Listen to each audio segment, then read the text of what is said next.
Matthew 23, Warning Against Hypocrisy. Then Jesus said to the crowds and the disciples, the teachers of the law and the Pharisees, sit in Moses' seat. So you must be careful to do everything that they tell you, but do not do what they do, for they do not practice what they preach.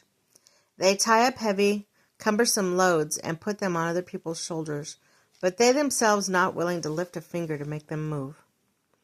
Everything they do is done for people to see. They make their phylacteries wide and the tassels on their garments long. They love the place of honor at banquets, the most important seats in the synagogues. They love to be greeted with respect in the marketplaces, to be called rabbi by others. But you are not called to be rabbi, for you have one teacher, and you are all brothers. And do not call anyone on earth Father, for you have one Father, and he is in heaven. Nor are you to be called instructors, for you have one instructor, the Messiah. The greatest among you will be your servant. For those who will exalt themselves will be humbled, and those who humble themselves will be exalted. 7 woes on the teachers of the law and the Pharisees. Woe to you, teachers of the law and the Pharisees, you hypocrites! You shut the door of kingdom of heaven in people's faces, but you yourselves do not enter, nor will you let those enter who are trying to. Woe to you, teachers of the law and Pharisees, you hypocrites! You travel over land and sea to win a single convert, and when you have succeeded, you make them twice as much a child of hell as you are. Woe to you, blind guides! You say, if anyone swears by the temple, it means nothing. But anyone who swears by the gold of the temple is bound by that oath. You blind fools! Which is greater, the gold or the temple that makes the gold sacred? You will also say, if anyone swears by the altar, it means nothing. But if anyone who swears by the gift on the altar is bound by that oath. You blind men! Which is greater, the gift or the altar that makes the gift sacred? Therefore, anyone who swears by the altar swears by it, and by everything on it.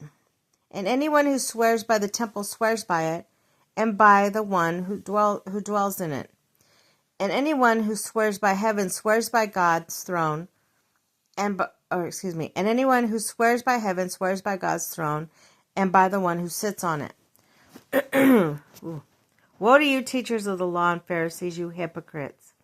You give a tenth of your spices, mint, dill, and cumin, but you have neglected the more important matters of the law: justice, mercy, and faithfulness.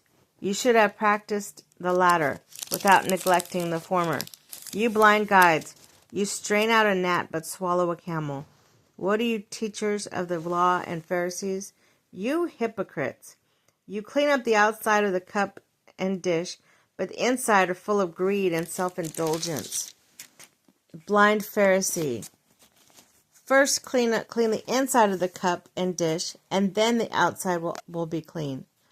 Woe to you, teachers of the law and Pharisees, you hypocrites! You are like whitewashed tombs, which look beautiful on the outside, but on the inside are full of the bones of the dead and everything unclean. In the same way, on the outside you appear as righteous, but inside you are full of hypocrisy and wickedness.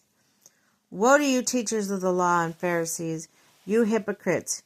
You build tombs for the prophets and decorate the graves of the righteous, and you say, if we had lived in the days of our ancestors, we would not have taken part with them in the shedding of the blood of the prophets. So you testify against yourself. You are the descendants of those who murdered the prophets. Go ahead and complete what your ancestors started. You snakes, you brood of vipers, how will you escape being condemned to hell? Therefore I am sending you prophets and sages and teachers. Some of them you will kill and crucify. Others you will flog in your synagogues and pursue from town to town, And so upon you will come all the righteous blood that has been shed on the earth, from the blood of the righteous Abel to the blood of Zechariah son of Berechiah, whom you murdered between the temples and the altar. Truly I tell you, that all this will come on this generation. Jerusalem, Jerusalem, you who kill the prophets and stone who those who sent to you. How often I have longed to gather your children together, as a hen gathers her chicks under her wings, and you were not willing. Look at your house has left you desolate. For I tell you, you will not see me again until you say, Blessed is he who comes in the name of the Lord.